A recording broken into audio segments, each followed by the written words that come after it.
Well, good evening. My name is Marilyn Kimmy. I'm a member of the Church and Society Committee, and we have quite a few of the Church and Society Committee members present here in the library, along with some others. And welcome to you on Zoom. It's my pleasure to, and our chairman is here, Ruth Hopkins. It's my pleasure to, yes, it's my pleasure to introduce our speaker tonight, Heather Mason. Heather is a licensed master social worker, and she received her bachelor's degree in family services from the University of Northern Iowa in 2013. And we have some other people that know been there, and later received a master's degree in social work from the University of Kansas. Yes, yay. Heather began her career as a domestic violence advocate, partnering with law enforcement and hospitals. She has experience as a substance abuse counselor for an inpatient clinic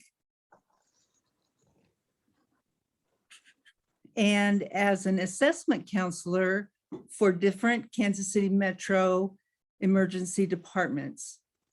Heather joined the Johnson County Mental Health in June of 2019 as a shared co-responder with the Prairie Village and Leawood police departments. And before we get Heather started, we're going to switch to Charlene Werner, and she's going to give you some specific information about asking questions and things like that. So Charlene. Share screen here. Hi, I'm Charlene. I'm the Director of Communications here at Asbury. I'm going to help monitor the Q&A over Zoom tonight for our Zoom virtual audience. While people obviously in person can ask questions, you in the virtual audience can also ask questions through your Q&A function or the chat box. And then I can relate those to Heather when it comes time, and she'll be happy to answer it. So thank you all for joining us this evening. We really appreciate it. And we're very excited to introduce Heather Mason. Okay, well, that's my third round of applause and I haven't done anything. So I think I should just quit while I'm ahead, but bear with me a moment. I'm going to share my screen. Zoom, still learning.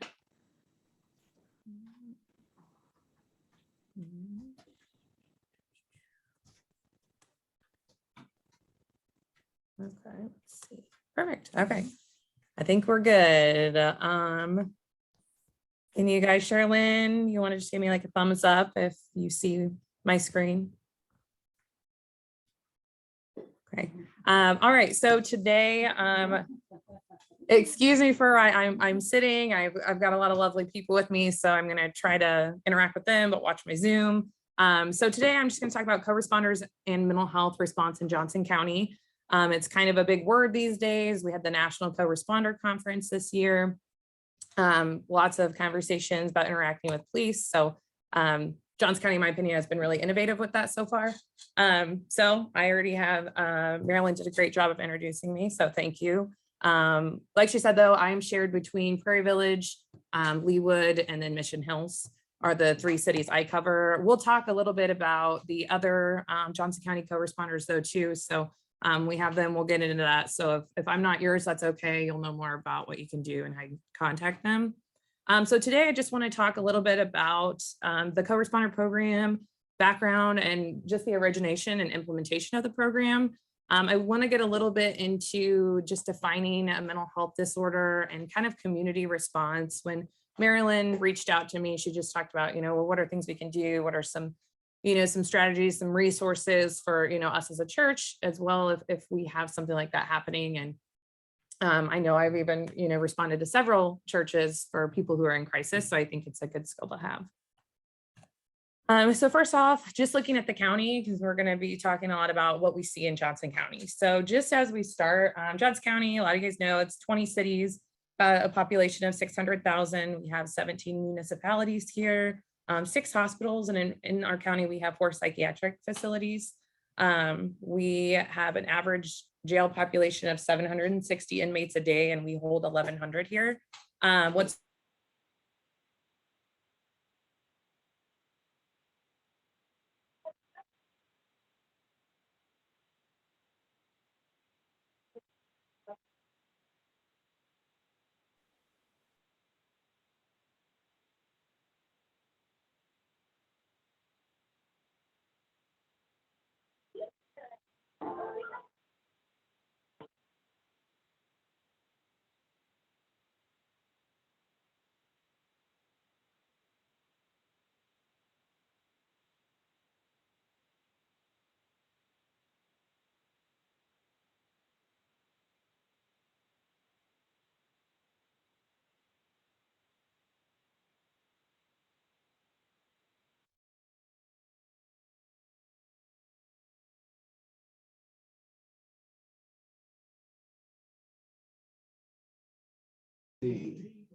See. Okay, yeah, so approximately 20%. So that puts us at about 118,000 in Johnson County. So of these people, I'd like to touch on looking at substance use. We know that a little over half of people that have a mental health disorder also have a comorbid substance use disorder. So really kind of understanding how to help people in that crisis moment and get them where they need to be. So kind of brief, I'm going to go over some of the kind of the way back stuff just briefly to give you guys an idea of where we started in the county and how we got where we're at now. So it started in 2008, where there was just a formation of the Criminal Justice Advisory Council. So people realized we're missing something, we're lacking something, there's a care that we need for mental health. So this was just a diverse group of stakeholders that started having a conversation about what can we do, how can we help. So in 2009, that's when they received a grant. And for this grant, it was that gave the ability to analyze the intercept points of the criminal justice system involving those individuals with a diagnosable mental illness. So we found with those findings, so these are from 2008, welcome. You're fine. And so we have more people joining us right now, so we're doing some adjustments. So we found in 2008 to 2009 that we had 17% of the inmate population were on psychiatric medications. About a fourth of the people in jail were in mental health services. And then about a third of the court and correctional agencies were, it was the third most frequent referral source to Johnson County Mental Health. So we're getting a lot of people in the legal system who are getting referred our way. So we're obviously catching them though in the later point. They've already gone through jail. They may be out there on probation. So how can we catch them sooner? Because we found that also of these individuals that stayed at jail beyond the initial 72 hours, because we know most people are usually released within that first 72 hours, the average stay was 44.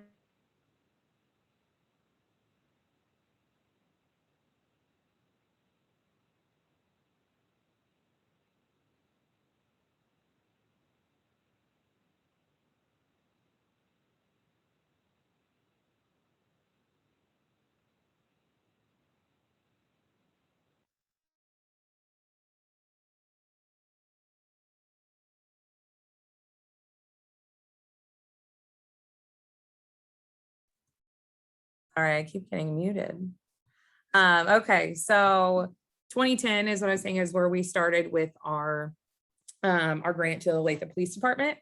And so this is what this looks at now. So for those of you that do not live in Prairie Village, where we're at right now, here's kind of the map of the co-responder program. So 2010 is when we first got that grant, but then in 2011, you'll see is when we actually got it up and running.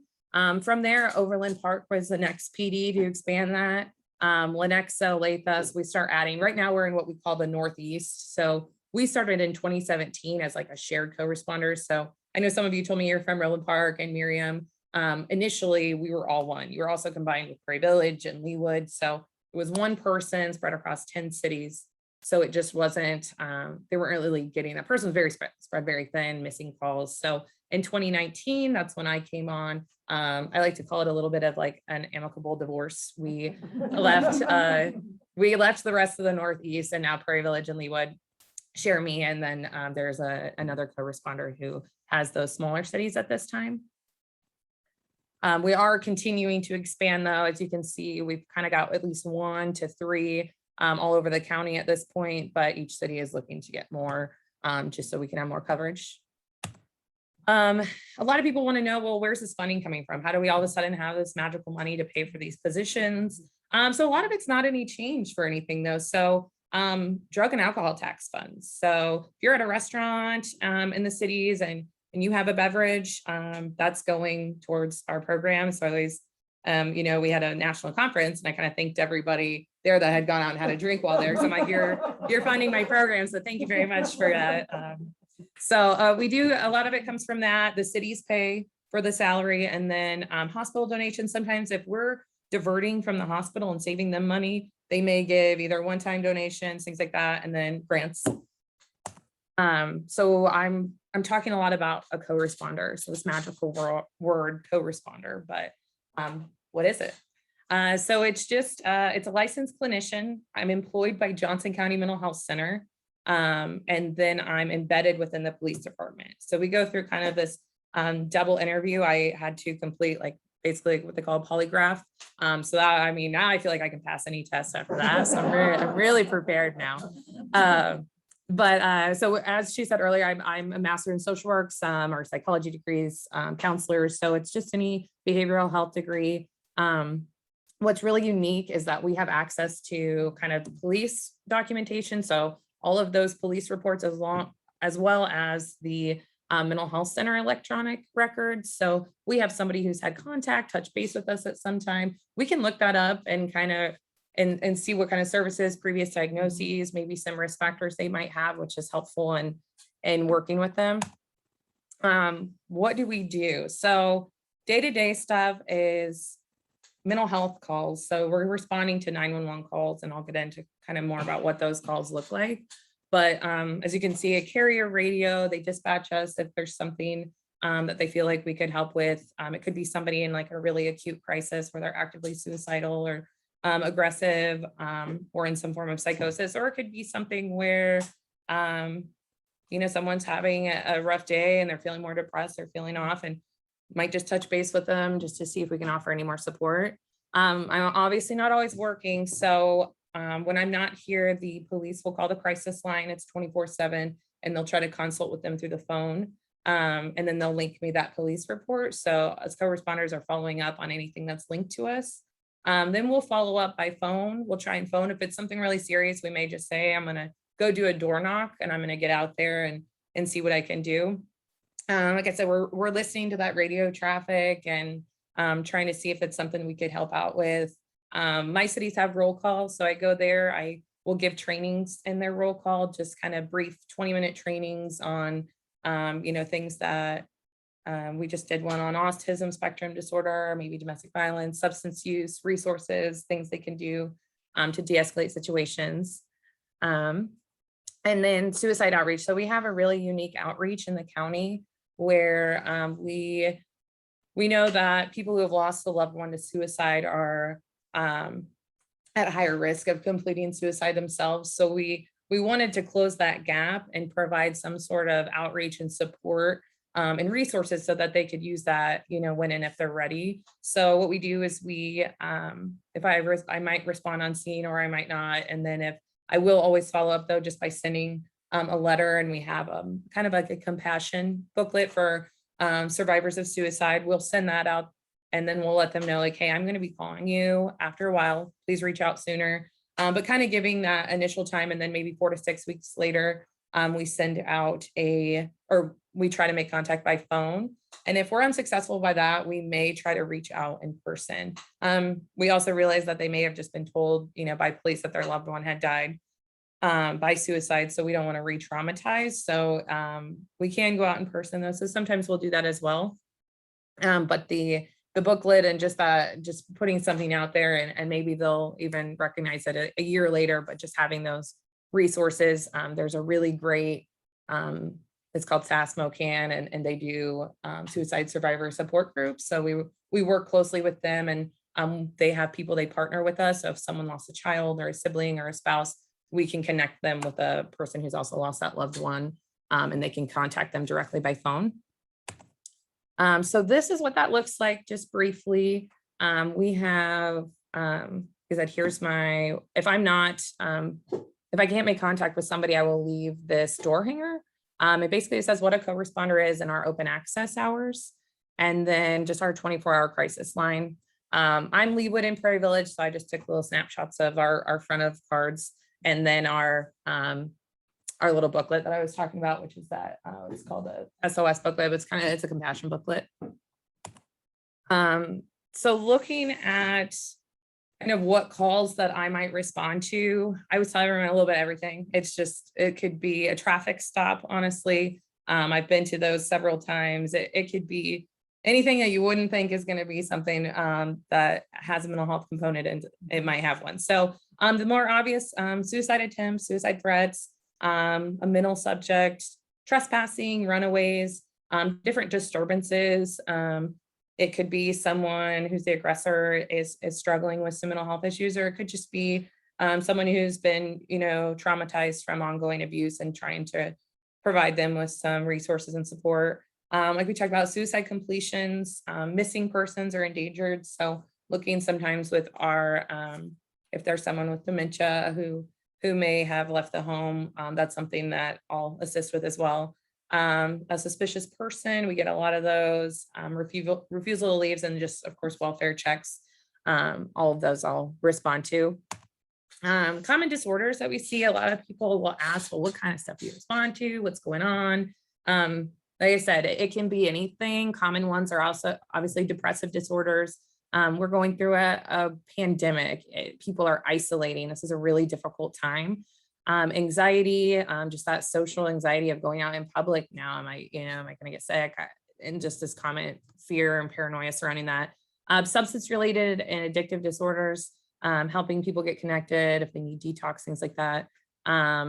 Any of the psychotic disorders, mood disorders, trauma and stress related disorders. We have some connections with different people in the VA as well. So if we get some beds, we try to connect and hand them off to have better services there. And then looking at neurocognitive disorders. So, what people refer to as Alzheimer's, dementia will help families there, and then neurodevelopmental disorders. So we're kind of a little bit of everything and try to do the best we can and get people what they need.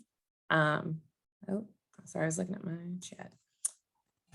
Okay, let me see. Oh, there we go. So I want to just kind of point out, I don't have, everyone's studies are different, our stats are different, but just giving kind of a big picture of what our 911 related calls look like in Prairie Village and Leawood. So in 2020, I had responded to 189 calls alongside officers. I completed 746 after crisis follow-ups is what I like to call them. So maybe a couple days after the incident, one day, but either I was there or maybe I'm just following up from a police report, and that can be in person or by phone. And then 1,060 total contacts. So sometimes we're looking at the care coordination, following up with the hospitals. Where did they go? How can we help? There's just a lot more things. Continuity care, so coordinating with treatment teams, things like that. And then I want to lastly just kind of talk about program benefits of it. So for me, I just think this is a great program. Obviously, I do it, so I'm going to think it's great.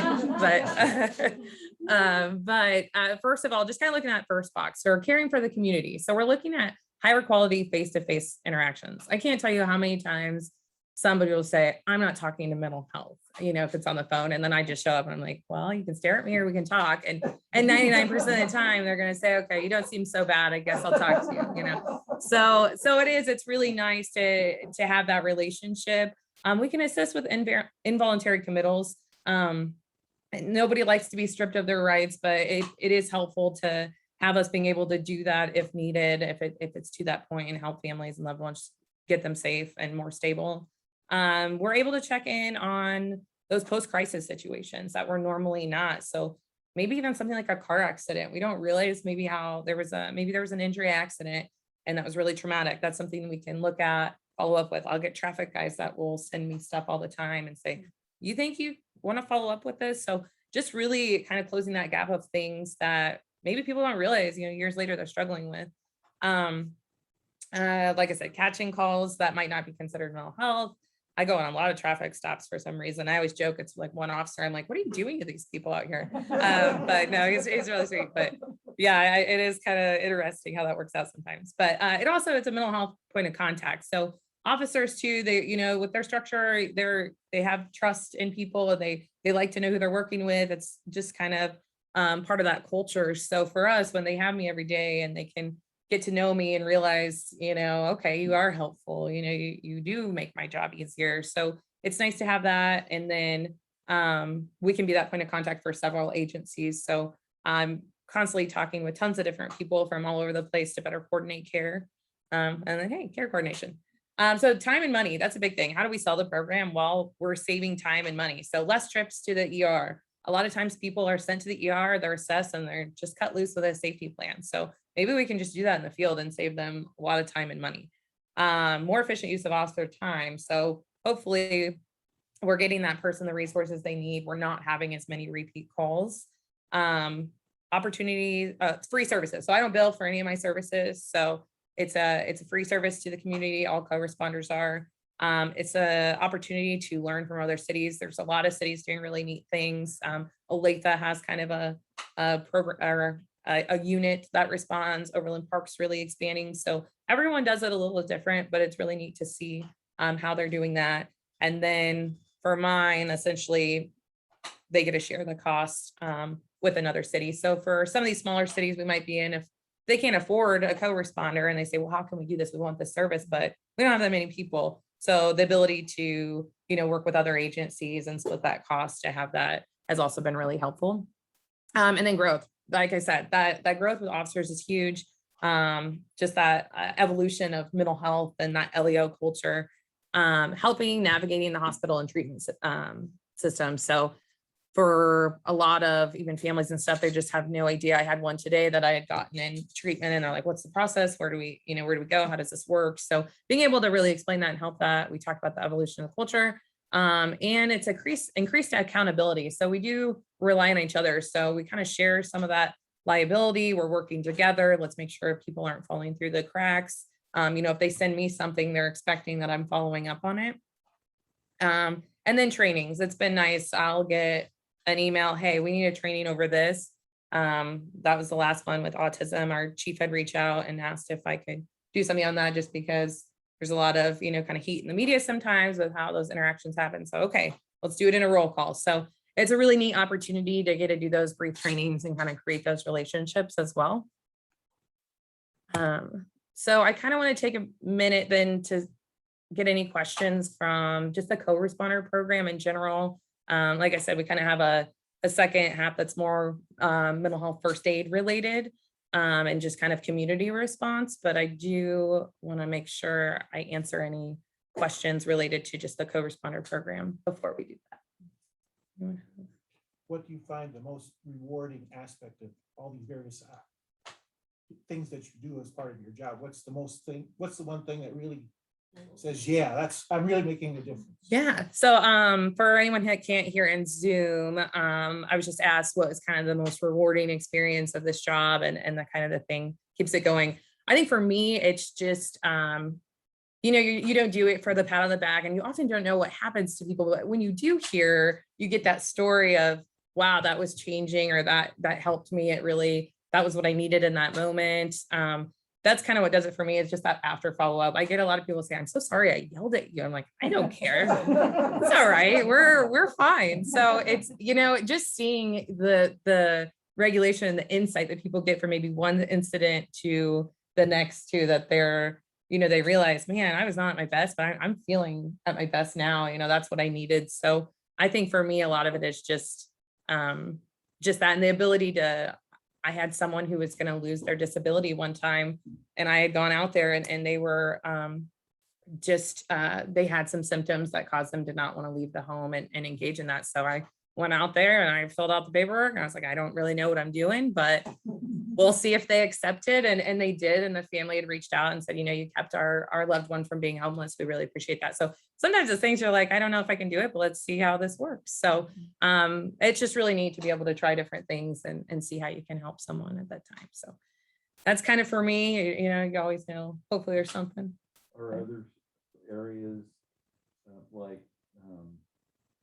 personally for me, Lawrence would like it.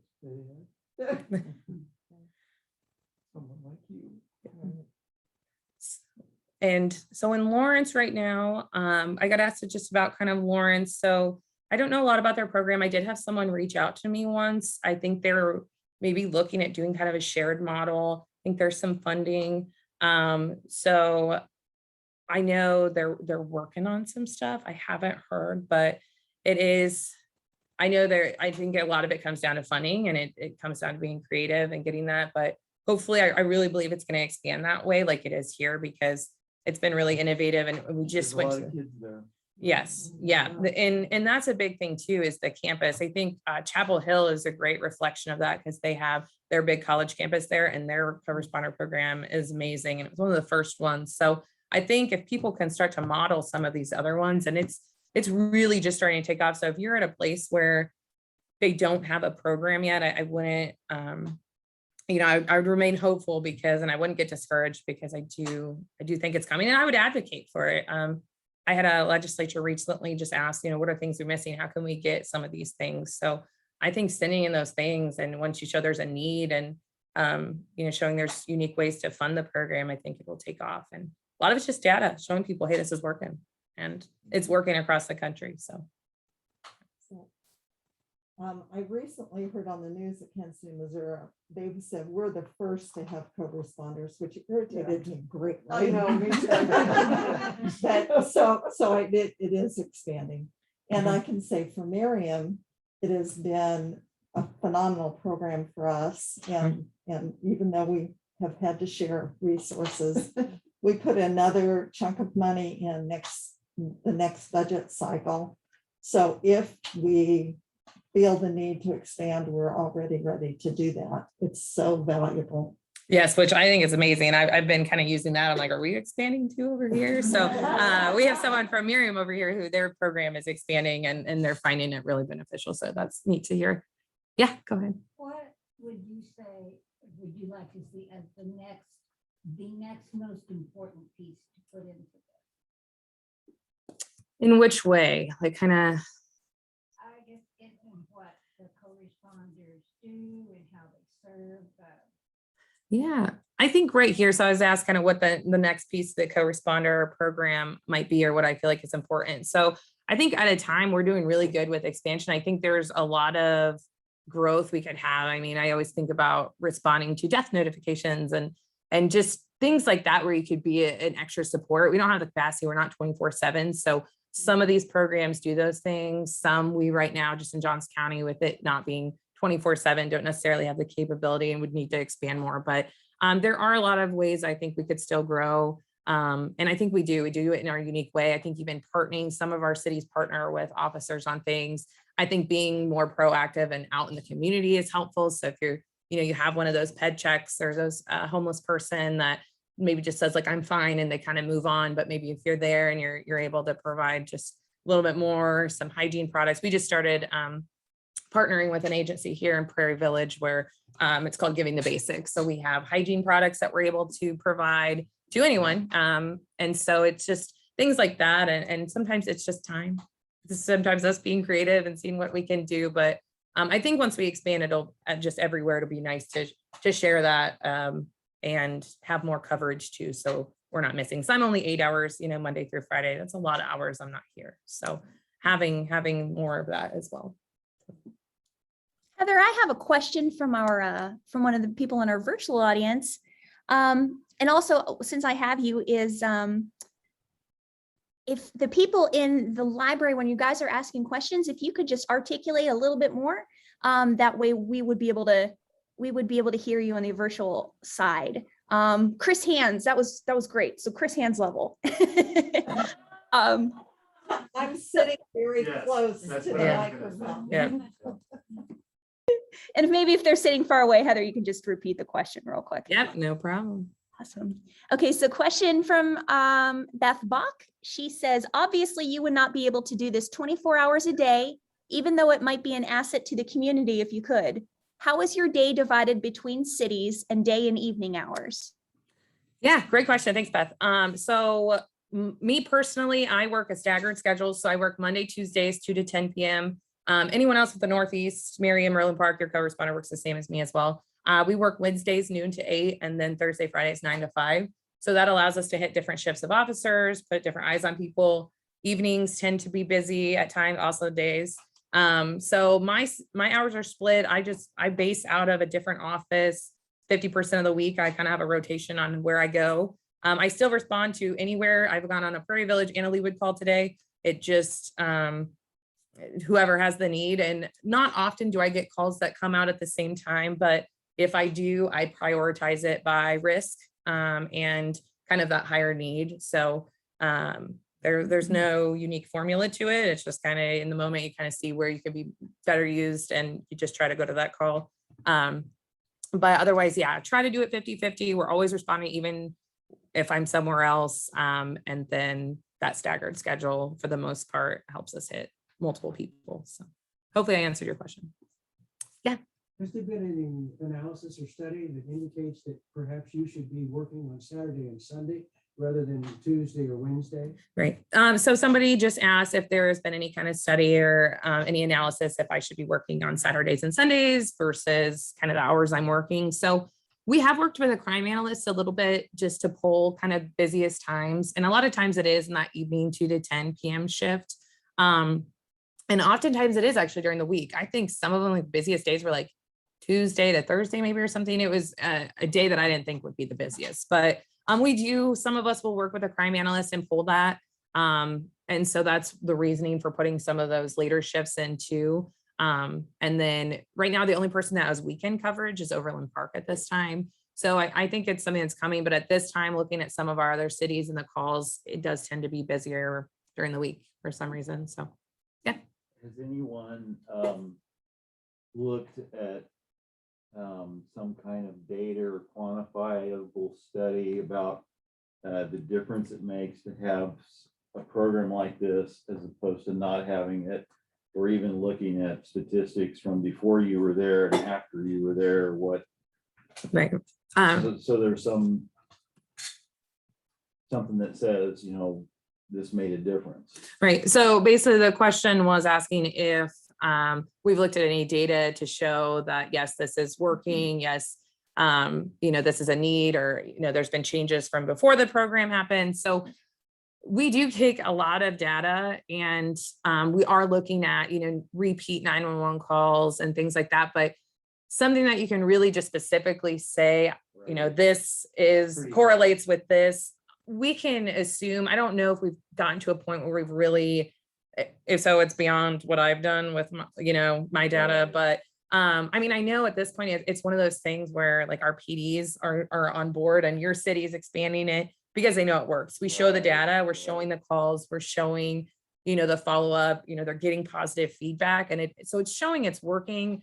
Just necessarily, we do keep the data, but in terms of like, in cutting down, it's showing that we're cutting down on calls and things, but it's just something that's always present. So it's also hard to say that, even with us, people are always going to, struggle, and it's just connecting to those resources. But so it's hard to say, we're never essentially going to be out of a job. It's just something there's always going to be a need for, but I think the police officers will give you testimonials.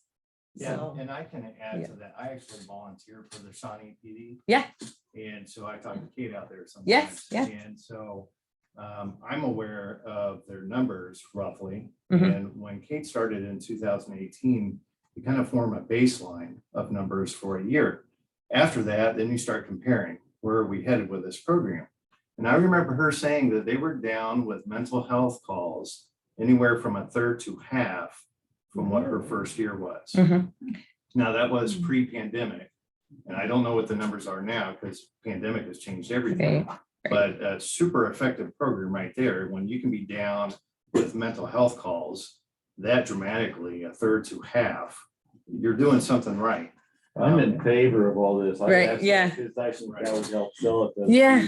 And that's what we're working on. And it is hard because even now, like we said, we find more ways to respond to calls. So maybe things we weren't responding to before, we may respond to now because we see that there's a component of mental health. So that's difficult too, is sometimes tracking the numbers. Maybe they wouldn't have counted that as a mental health call before, but now we're counting it because we went on it. But yeah, there definitely is those repeat calls and things too. It's been really big on John Casey. He mentioned mental health calls. When you make a mental health call, and perhaps a few days later you have to go back and make another mental health call to the same place. Mhm. Do you ever make recommendations, for example, family counseling? Are you able to do that? Or is that within what you do? Yeah. So Making recommendations. yeah, so I just got to ask, if I'm going back to calls, especially repeat calls, if I'm recommending family counseling and things like that. So yeah, all the time. I just did it yesterday. Actually, I think I did it on one of my calls today. So it is, we're looking, especially as we get to know people more, we're looking at what is the actual need, what's going to be most beneficial. So yeah, if it's family counseling, if it's inpatient, if it's a certain intensive outpatient program, our job is to know, my job is to know the resources and what's the appropriate level of care. So we're referring my job is to get somebody from point A to B. I don't want them jumping through 10 hoops to get where they need to go. So that's really our job too, is cutting that down, because it's a difficult process. It's hard to find the right resource, and especially in the middle of a pandemic when people aren't accepting new clients and things like that. So yeah, we definitely refer whatever we think is going to be best at that time. It could be family counseling, it could be individual therapy, could be AA. It just kind of depends.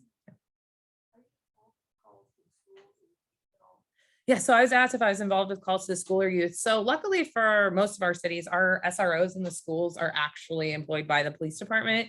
So yeah, I will collaborate and respond. This last year's year because it's a pandemic, but normally, yeah, Shawnee Mission, East is right by the PD. So that's when I respond to if they have, a kiddo who's suicidal, something like that. There's a lot, even if there's like aggressive or disruptive behaviors, I'll get looped in, and either I'll respond or I'll work with the families and maybe collaborate with the school social worker too. But yeah, sometimes in those more acute, we are trained to do those more acute assessments where sometimes in the schools, they're not, that's not what they're doing. They're doing, kind of that other case management and getting to resources and stuff. So yeah, we definitely will go anywhere. We just have to respond with an officer. So if it's my officer calling, then that's what it is. Or if it's somebody calling in a welfare check, like it's going to have to be to 911. They can't just call me and say like, hey, you just dispatch here by yourself. So yeah, as long as it's coming through police, so it could be the school resource officer, or just dispatch calling it out. But yep, definitely. Yeah. I have a question, and it's just curiosity mostly. Co-responders, are they more female than male? Have you found any gender bias depending on the type of call you're making? So so I got to ask if co-responders are more, if there's like a gender difference, or more female, male. So I will say it's more, I've noticed more female, but the field in general is predominantly female. If you're looking at social work, things like that, you have more females. So yes, and with us, we do not have a male on our team. There's 11 of us. We do not have a male yet. I think they used to have a part-time one prior to when I got here, but at the conference, a lot of the co-responders I noticed were female. And then then there was a lot of law enforcement that was there that were male. So I did see some, there were male co-responders, but I think in a field where it's kind of like in law enforcement, there's female officers, but it's predominantly male officers. So this is kind of how we work. It's just, not as many males in the field. So Depending on the type of call you respond to, have you encountered any gender bias because you're female? yeah. So I was asked if I ever had any gender bias because I'm a female. Oh, definitely. Yeah. So it's kind of that thing of like, I'm who you get, so you're going to deal with me. So, it is being real. It's one of those things. It's happened. Yeah. I've had some people, and that's okay. But I've had families even say like, they don't like females. Can you have a male? I'm like, I'm fortunately what they're stuck with now. So yeah, but it's okay. Everyone has the right to feel how they want about it, but as long as they're kind of agreeable. And sometimes it's like, you're going to talk to me, you're going to go to the hospital. And so that's really like, okay, well, I don't do that. So I guess I'll talk to you. So yeah. If we don't have any questions right now, I'll kind of get through this other part quickly. And then you guys can have more questions at the end if you come up with stuff. But I do want to take a minute just to talk about some of this. I know we're at okay, got a little time. So I just want to first talk about just looking at a mental health disorder. What are we looking at? What is it? How do we know if it's happening? So we're looking at a disturbance in someone's cognition, their emotion regulation, or their behavior. A lot of times I like to just focus on the more simple. It's causing a disruption in their ability to function. Are they not going to work? What are their daily activities like? Are they engaged in satisfying relationships? Just looking at that. So it does overall just affect their thinking, emotional state, and their behavior. So if you notice things like that, and it's not just, normal, I woke up today and I'm just tired and I don't want to come today. That's, we have days, but it's really noticing when there's a pattern of these behaviors and these struggles. I'm just going to kind of focus on depression, signs and symptoms, and then we'll just kind of walk through kind of some assessment and a little bit of that mental health first aid. So looking at depression, we've noticed in this pandemic, a lot of people who maybe would not have police contact are now having police contact because they're finding themselves off their baseline and kind of more of a crisis setting.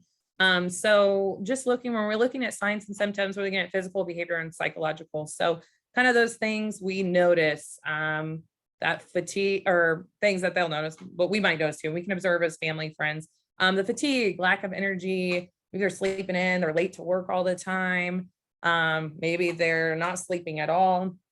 You notice weight gain, weight loss, and just kind of some somatic complaints. So we're noticing, I'm just really sore all the time, or I'm having a headache all the time, and just some of these underlying things. That's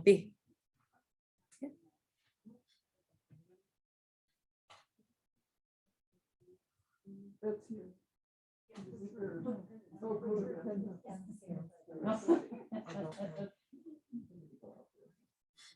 Oh, sorry, we have a meeting question. Okay, sorry. So behavioral, we're looking at crying, that isolation, like I said, withdrawing from others, neglect of responsibilities. Maybe it's work, maybe it's school, maybe it's parenting, loss of motivation, and then maybe someone just really hyperactive or slow moving. And then we're looking at the psychological. So they're endorsing maybe that sadness, guilt, worthlessness, feeling like a burden, really helpless, just overall irritable. And then thoughts of death or suicide. So these are kind of things. I know this is one I feel like is more common, but I just like to kind of want to go into it just because of, we talked about our suicide rates at 77 in the county. So this is really important to me. I think it's important to just be aware.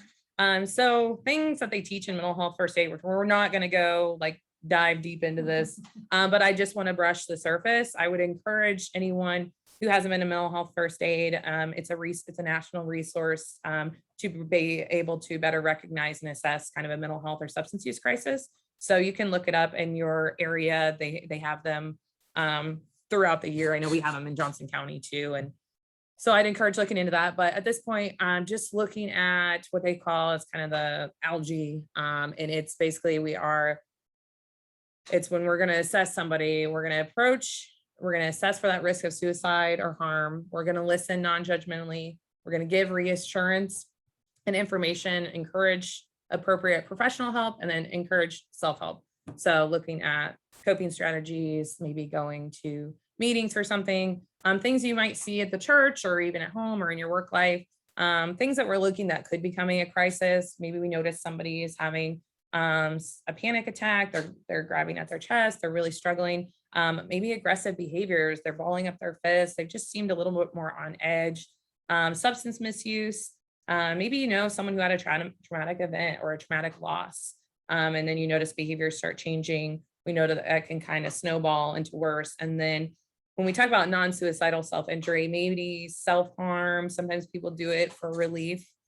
So maybe kind of superficial marks that we see when they're saying, well, I didn't do it to kill myself, but it helped me with the pain. So looking at things like that. And then obviously our immediate crisis situations where you definitely want to try to get 911 or someone on board to properly assess as if there's a medical emergency, suicidal thoughts and behaviors, gestures, plans, alcohol or substance use when we're looking at someone that could be going through withdrawals or maybe experiencing psychosis because of it, and then severe psychotic states. So this is not something you have to remember or anything, but I want to just talk about it.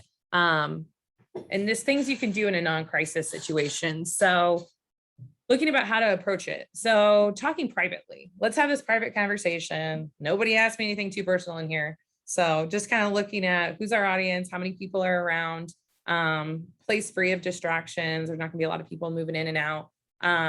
Be aware that person may not open up. I mean, half my job, I go and they may say, I don't want to talk to you. So that's okay. But just providing that open space, and maybe as we say, sometimes my boss says planting the seed. So just providing, that support, I'm here. And they may, want to wait. Do you really care? You just here, I get, well, you're doing your job. Well, yeah, but it doesn't mean I don't care. So, having them understand that you're there because you care though. They may downplay or just minimize it. It's fine. I'm good. Maybe you're a parent, maybe a family member, a loved one. They don't want to upset you. So maybe they're just going to kind of minimize, or maybe they aren't really sure about it themselves yet, especially with substance use, things like that. Maybe they don't want to admit that it's an issue at this point. So let them know, like, hey, I'm here when you're ready. The door's open. Text me when you're ready. Call me when you're ready.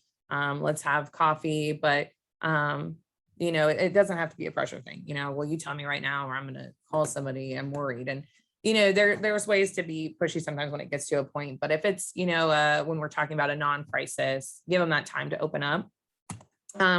Things to do. I'm sure you guys are all kind and sympathetic people, but just reminding yourselves, sometimes we all have our days, being non-judgmental, being patient, calm, accepting, they're doing the right thing about talking about their feelings. So, don't disagree or argue about how they feel.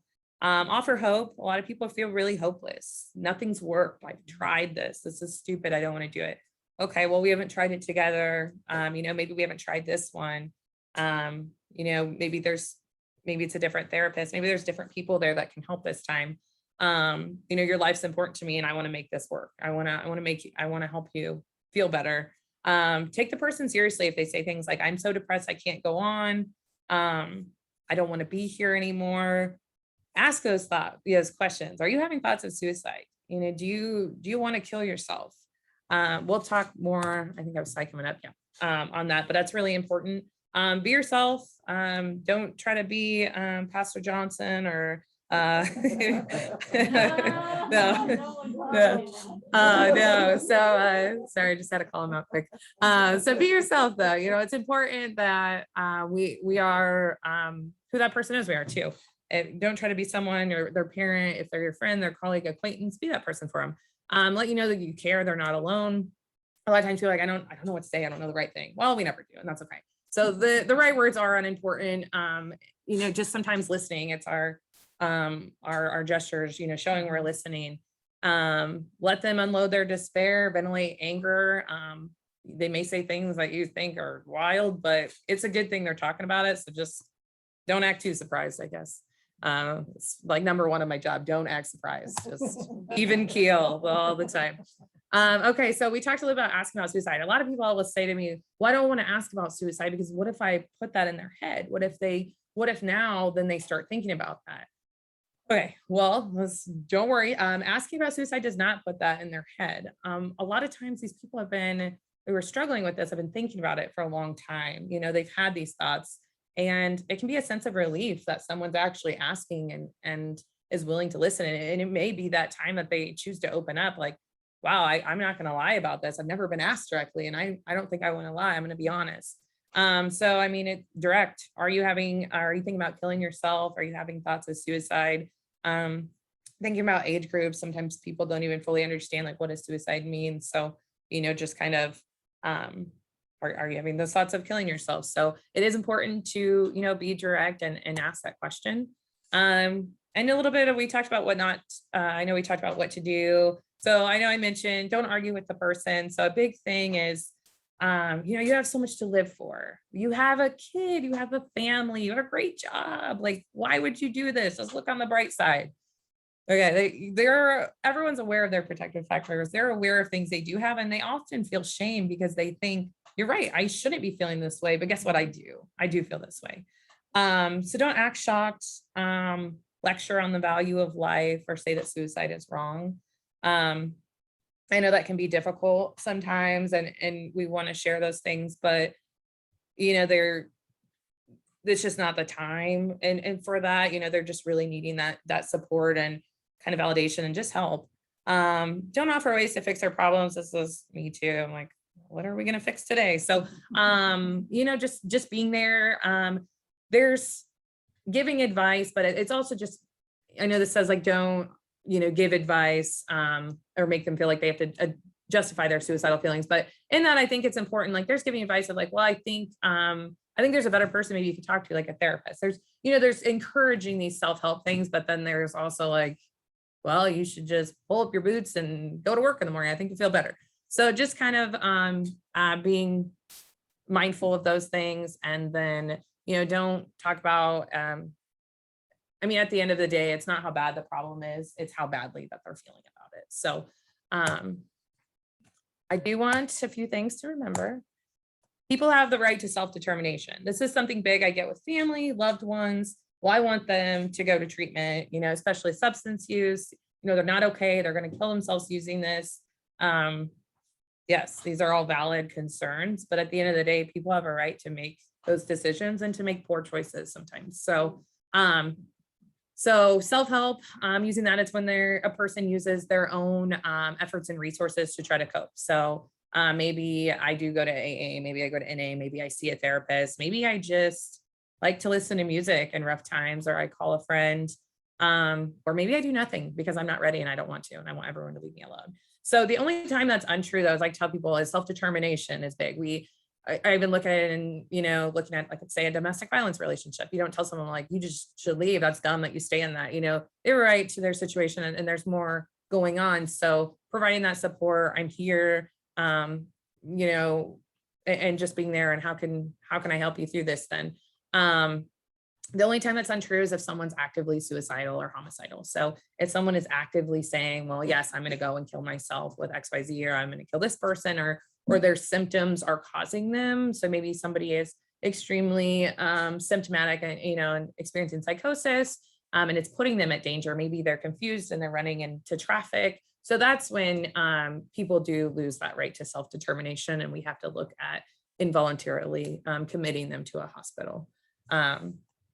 But aside from kind of looking at those things, then people do have a right to that. So I know we were talking about resources and what we may offer. So professionals that can help, we're looking at medical doctors. Sometimes we need that immediate medical clearance. Practitioners, obviously psychologists, social workers, counselors and therapists, crisis support specialists. So we're also kind of called like crisis counselors. Substance professionals, and then peer specialists, which I love. The mental health center has peer specialists. It's somebody who may have been struggling with a mental health disorder or substance use disorder themselves, and they are in what we call recovery. And it's, they've been able to get their symptoms under control, and now they're at a point where they're helping others through those tough times. So we do have those at the mental health center. And there is an amazing story from one of the peer specialists who talks about how a co-responder saved his life. So I know he does some talks, so that's a really neat story to hear if you ever have the opportunity. And then treatment. Sometimes people want to know, like, well, what kind of treatment is there? Well, there's lots of treatment, but we're looking kind of basics. We talked about family therapy, individual therapy. There's a lot of group therapy sessions, and we're looking at that more like an inpatient, maybe an AA, NA, or intensive outpatient programs. You put more people in those. And then medication management, trying to get people connected with physicians. There's a long wait list for psychiatrists oftentimes. So trying to find ways that we can get somebody, those medications sooner. Rehabilitation programs, looking at residential substance use, and then inpatient. So like we said, we have 4 inpatient facilities in the county, and we're looking at a national average stay. It's about 7 days. It's a locked facility. You don't have your phone and things, and it's just treatment. You're getting on medications, you're seeing social workers and therapists, and you're really stabilizing those symptoms. So that's where we go. If someone's actively suicidal, homicidal, we're looking at, getting them to that inpatient to stabilize. And then we look at all these other things. Last, I just want to touch on is Johnson County Crisis Line. It's 24/7 crisis line that's answered by a local clinician through the mental health center. They are based out of typically the Mission office. You do not have to be a resident of Johnson County to answer this or to call this. They'll be able to provide, support. Sometimes they'll do assessments on the phone. They'll try to help with resources. It's a great resource to have instead of just calling sometimes the national, suicide prevention line or something where they're like, well, let's see where you're at and what might be near. It's a really great local resource. So I'd encourage that, something, especially at the church, if you guys need anything for that, and having cards, having that number, it's a great resource to call, and we're kind of all one agency. So it's good for continuity of care as well. But on that, I know my time is coming to an end. Are there any questions? Like I said, I encourage you guys to look at mental health first aid if you want to learn more just about assessing those crisis situations. If you do have a loved one who has a mental illness, I would encourage looking into NAMI, the National Alliance on Mental Illness. They offer classes regularly, and usually I think they're like 8 to 12 weeks, just about different resources and how to, kind of manage themselves and a loved one with symptoms. Typically they do those classes, I think, at Church of the Resurrection. They use one of those rooms in Leawood. So you can always look online and sign up for one of those as well. But on that note, is there any other questions, thoughts, concerns? Does Charlene have any? Yeah, Marilyn wanted to know if you had anything. I don't think so. Does anybody in our virtual audience want to say anything? Speak now or forever hold your peace. Oh my gosh, she's gonna sing at us. Yeah, there you go.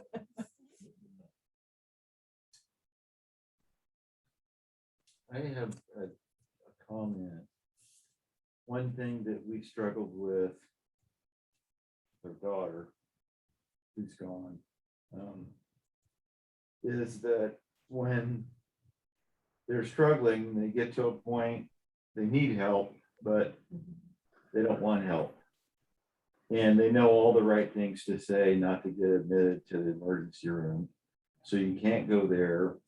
And when you call the doctor's office, they don't have any openings, they can't get you in.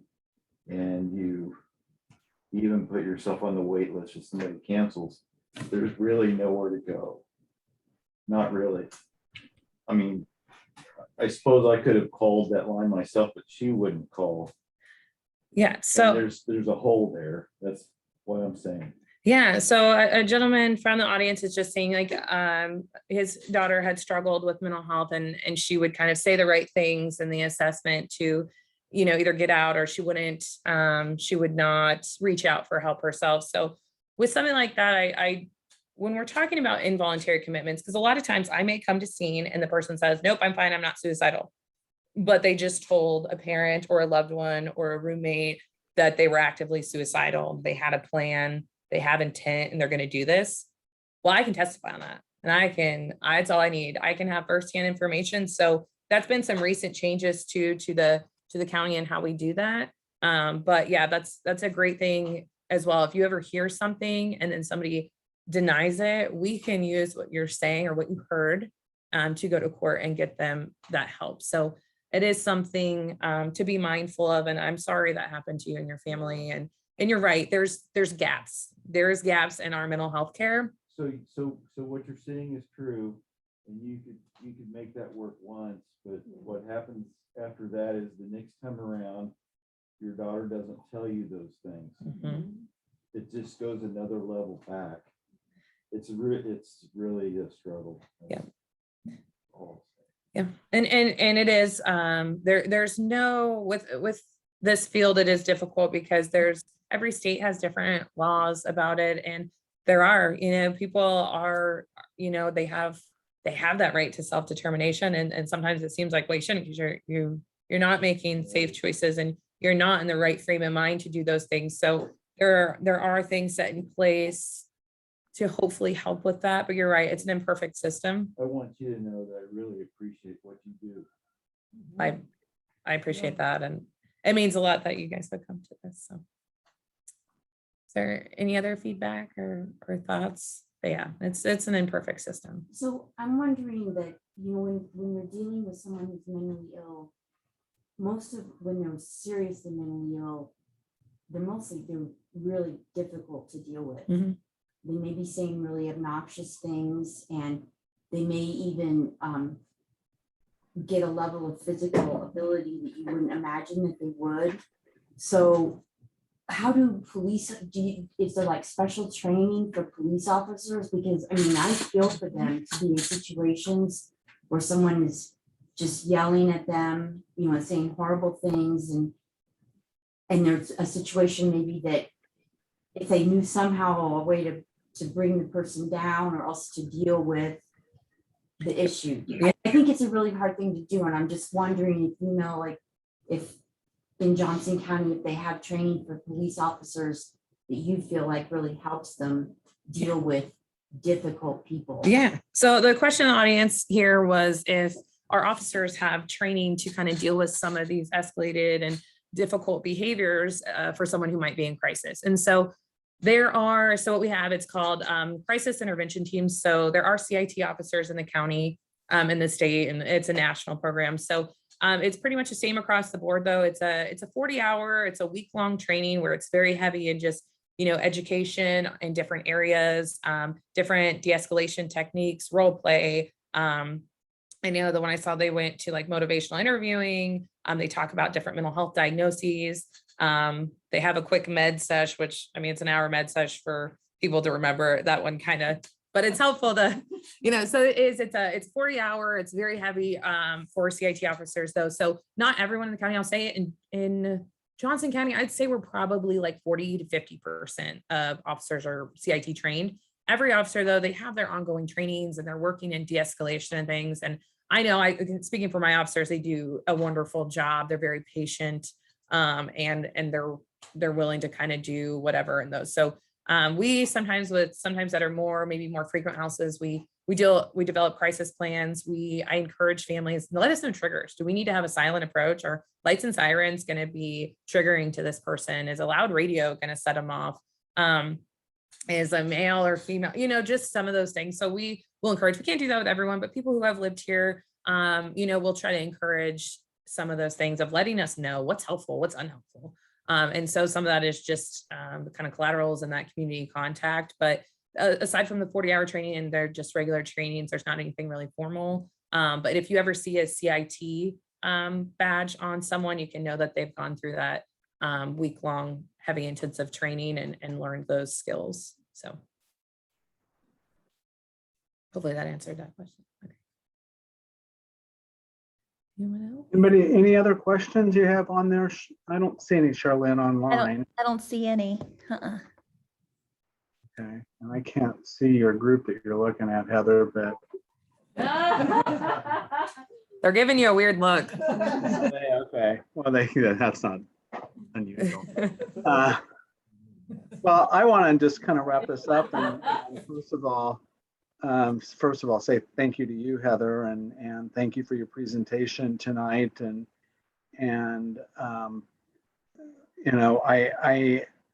You work so well with so many different people, and that was real obvious to me in this. And so this was something that one of our members of Church and Society, Marilyn Kimmy, who contacted you as we thought about what we could present. So we want to thank Marilyn for reaching out to you, Heather, and for helping to get this organized. The other thing to note is this has been a series that really started when the pandemic started, and our Church and Society, we thought about how could we reach out to our Asbury community, and how could we continue to be relevant and in the midst of a pandemic. And so I think one of our first presentations was Dr. Michael Berzer from Wichita State University, who presented on racism and racial profiling from a law enforcement perspective. And so then we had a series of racism in America. And we just concluded where a couple months ago, we had Representative Emmanuel Cleaver on, and he visited with us one night. So this has been a great series. You've been a part of it here, Heather, and we want to thank you for what you've done tonight. And I also want to thank everybody who's been a part of the Church and Society committee and has helped promote this here at Asbury. And I look forward to the next forum that will be announced soon. And so, as we always say here at Asbury, all means all, and stay tuned. So thanks so much for your presentation tonight, Heather. And with that, we will allow folks to go on their way. And God bless you all. All right. Thank you for having me. You bet.